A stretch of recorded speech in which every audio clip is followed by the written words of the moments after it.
Good morning guys. Ito po yung harvest namin. Talbos ng sili, sitaw, talbos ng sitaw, lavender, kamote, talbos ng kamote sa talbos ng kalabasa.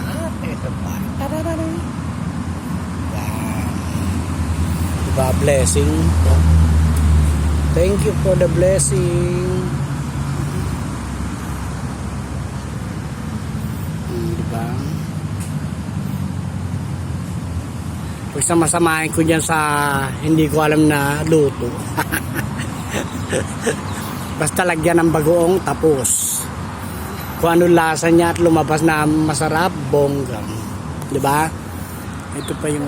Ito malalaking sili to kaya lang nalalaglag sila eh. Yung siling malalaki na mahaba. Oh. Dapat siya lumalaylay kaya lang ayaw niya. O siya, babush. Bye.